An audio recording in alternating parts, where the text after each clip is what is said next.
Comment créer une adresse email professionnelle gratuitement sur Gmail? C'est le sujet de cette vidéo. Alors si aujourd'hui tu es un business local comme un business de prestation de services ou un commerce ou un restaurant, tu as tout intérêt à utiliser une adresse mail pro et qui donne confiance à tes clients ou aux gens qui te découvrent. Je vois malheureusement encore trop de business dehors qui brandissent fièrement leur adresse de contact qui est du type masociété@gmail.fr ou encore pire masociété@outlook.fr. Le problème quand tu utilises une adresse mail comme celle-ci, c'est que tu ne parais pas du tout professionnel et c'est qu'en plus de ça, tu ne te différencies même pas de tes concurrents. C'est principalement pour deux raisons que les gens n'utilisent pas d'adresse mail professionnelle. Premièrement, c'est qu'ils pensent que ça va leur coûter très très cher et deuxièmement, ils pensent également que c'est compliqué à mettre en place. Donc ensemble, on va vraiment briser ces idées reçues et à la fin de cette vidéo, tu n'as aucune raison et aucune excuse de ne pas utiliser une adresse mail professionnelle pour ton business ou ton projet aujourd'hui. Néanmoins, avant de passer sur mon ordinateur, il y a une petite précision à donner par rapport à ça.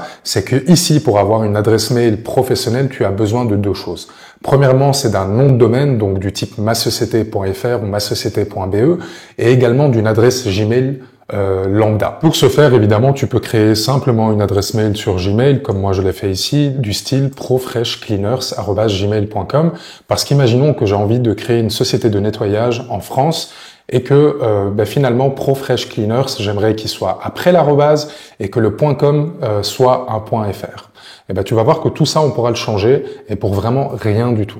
Mais pour que tu comprennes bien, ton nom de domaine, tu vas devoir l'acheter et tu verras que ça ne va te coûter absolument rien du tout quand tu pèses les charges de ton business parce qu'on est autour de 10 € par année pour utiliser un nom de domaine. Donc vraiment, le nom de ta société.fr, le nom de ta société.be, peu importe.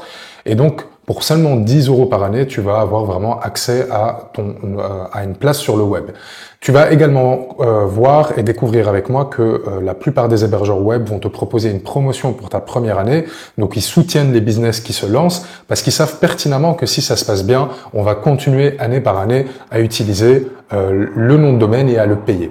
Mais généralement, la première année, tu vas payer seulement entre 1 € et 3 €. Donc là, techniquement, à la fin de cette vidéo, tu n'as aucune excuse pour ne pas avoir une adresse mail professionnelle pour ton activité. Maintenant que tout ceci est beaucoup plus clair pour toi, on va directement passer sur l'hébergeur web que je te conseille aujourd'hui. Et là-dessus, tu vas pouvoir trouver ton nom de domaine et ensuite, on va passer à l'étape de la configuration sur Gmail pour créer une adresse mail propre qui est prête à l'emploi.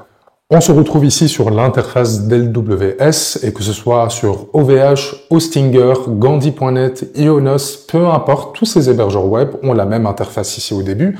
Et en fait, ce que tu vas venir faire sur cette interface, tu vas venir taper le nom du domaine que tu souhaites acquérir. Par exemple, dans mon cas, le nom de ma future société va être ProFreshCleaners et je laisse en .fr par défaut et je mets rechercher. Alors ici, ce qu'on voit, c'est que le .fr n'est pas disponible, ne t'inquiète pas parce que c'est moi qui l'ai acheté pour justement cet exemple-ci.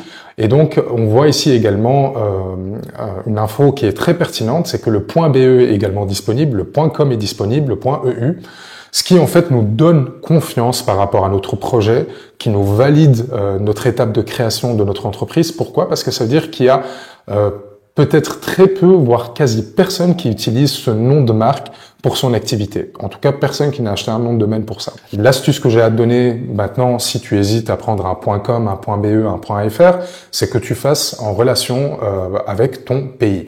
Donc, si tu es un business local et que tu n'es pas à l'international, ça ne sert à rien de mettre .com. Et donc, si tu es en France, tu vas mettre .fr. Si tu es en Belgique, tu vas mettre .be. Donc, j'appuie ici « Ajouter au panier » et je peux directement aller sur mon panier en appuyant ici en haut à droite. Évidemment, je skip un petit peu les offres additionnelles que me propose LWS parce que j'ai déjà droit à certaines options avec le pack de base. Alors ici, on voit quelque chose de très intéressant, c'est que finalement, je dois payer 3,05 € TVA comprise pour utiliser pendant les 12 prochains mois ce nom de domaine qui est donc profreshcleaners.be. Alors si tu vois bien, il y a également marqué moins 45 cents ici parce que normalement je devais payer plus, je serais plus ou moins autour des 4 € pour cette facture-ci, pour pouvoir avoir mon nom de domaine pendant les 12 prochains mois, mais j'ai également bénéficié d'une réduction de 45 centimes. C'est pour ça que je vous conseille aujourd'hui AWS, parce que je l'utilise moi-même comme d'autres, mais j'ai réussi à vous décoter un code promo qui vous donne en fait 15% de remise sur votre commande, et c'est valable sur tous les autres services du site, avec le code qui se retrouve en dessous de la description. Donc allez bien le vérifier et utilisez-le, comme ça, ça vous fait toujours gagner cet argent-là en plus. Donc ici, pour 3,05 €, je peux avoir mon nom de domaine qui est profreshcleaners.be et je vais valider ma commande. Alors, il va me demander si je suis déjà client AWS. Moi, pour ma part, c'est oui, donc je n'ai qu'à m'identifier. Mais pour ton cas, si c'est la première fois, je te laisse simplement compléter les formulaires qui sont ici. Alors, une fois que tu as complété le formulaire, que tu as procédé au paiement, dans ton adresse mail directement, tu as reçu en fait déjà quelques mails, normalement 2. Le premier mail, c'est les identifiants, parce que c'est eux qui te les choisissent pour accéder en fait à la plateforme AWS, ainsi que le lien en fait pour accéder en fait à cette interface qui est le panel, d'accord? Donc, tu as bien tes identifiants et ton mot de passe dans ton mail. Si ce n'est pas encore le cas, attends un tout petit peu. Alors, comme tu vois, maintenant, je suis sur mon panel LWS, donc l'hébergeur sur lequel je viens d'acheter mon nom de domaine, et donc je suis ici sur mon interface de base, donc d'accueil. Comme tu vois ici, mon nom de domaine s'est directement affiché là. Si ce n'est pas encore le cas pour toi, ne t'inquiète pas, ça peut prendre de quelques minutes à quelques heures environ pour que ce soit affiché ici et que ça soit validé, d'accord? Mais en tout cas, une fois que tu l'as ici, ce que nous, on va venir faire, c'est qu'on va venir appuyer sur « Gérer ». Le petit bouton qui est juste là. Et donc, on va un petit peu descendre et on va aller dans adresse email, puis encore dans email. Et ici, tu vois en fait qu'on n'a aucune adresse email de créer.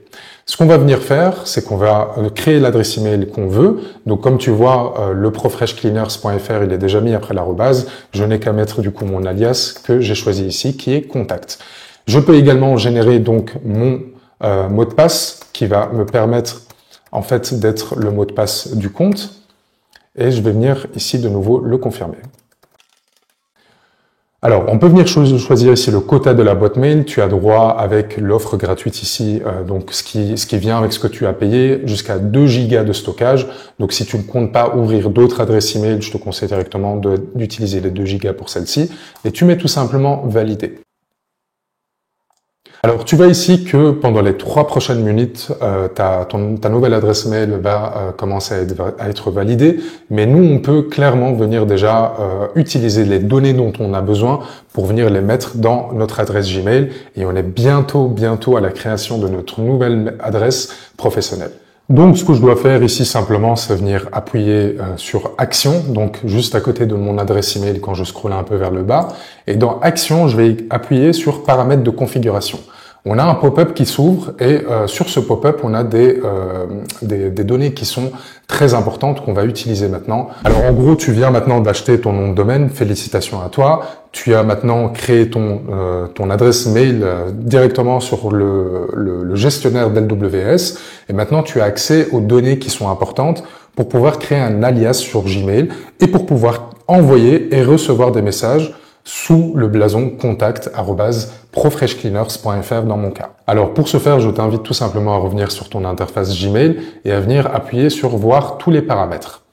Lorsque tu as appuyé sur voir tous les paramètres, tu vas arriver dans compte et importation. Tu vas scroller un petit peu et tu vois que pour le moment, les emails sont reçus et sont envoyés en tant que profreshcleaners@gmail.com, ce qui est en fait l'adresse mail que j'ai créée gratuitement sur Gmail.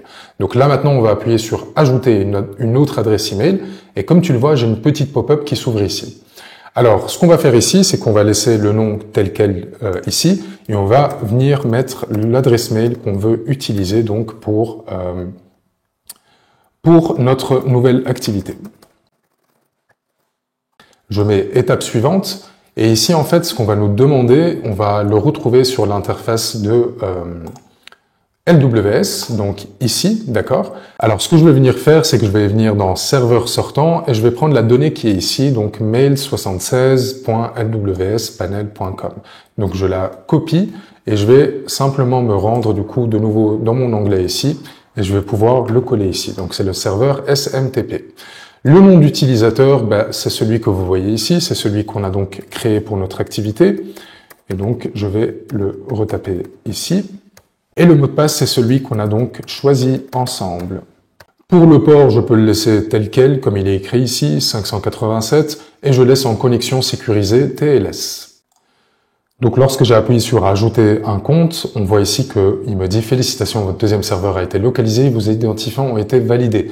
Donc encore une petite étape, ici on a une toute dernière étape. Vous avez donc fini de configurer votre nouvel alias sur Gmail. Par contre, une dernière chose, c'est qu'il faudra la valider. Et donc valider cette adresse mail que vous avez entrée, comment on le fait? Toujours sur notre interface AWS Panel, on va sur notre adresse mail ici, sur Action, et on accède au webmail. Le webmail, en fait, c'est quoi? C'est tout simplement la messagerie de AWS. Alors, évidemment, vous vous connectez encore une fois avec les données que vous avez, et vous mettez connexion. Alors, on voit ici que j'ai reçu donc l'email de confirmation. Je clique dessus et je suis le lien. Et je mets donc juste confirmer. Je réactualise ma page Gmail afin que les données soient prises maintenant en compte. Et comme on voit ici, on voit qu'effectivement, ma nouvelle adresse email, mon nouvel alias, comme on l'appelle, est à présent rajouté. Et donc ici, tout simplement, je vais mettre « Utilisé par défaut ». Et lorsque je vais venir maintenant envoyer un mail à quelqu'un, je peux tout simplement choisir de quel mail l'utiliser. Mais sinon, comme j'ai mis par défaut, bah, du coup maintenant je vais pouvoir en fait recevoir les mails sur la nouvelle et envoyer mes mails directement à chaque fois depuis la nouvelle. Mais au cas où je voudrais changer, je peux toujours le faire par ici. Mais donc voilà, j'utilise celle-ci, je tape n'importe quel message et voilà, c'est fait. Et donc maintenant, vous allez plus du tout avoir aucune excuse pour utiliser encore des adresses mail qui ne sont pas professionnelles du type voilà, masociété@gmail.fr, c'est vraiment pas pro. Ça vous coûte moins de 10 € pour vraiment déjà commencer. Et donc, comme vous le voyez, dans la plupart du temps, vous allez payer entre 3 et 4 € pour votre première année. Donc, si vous avez toujours des questions par rapport à ça, n'hésitez pas à m'en dire plus. Déposez un petit commentaire en dessous de la vidéo, comme ça je peux y répondre. Et moi, je vous dis à bientôt.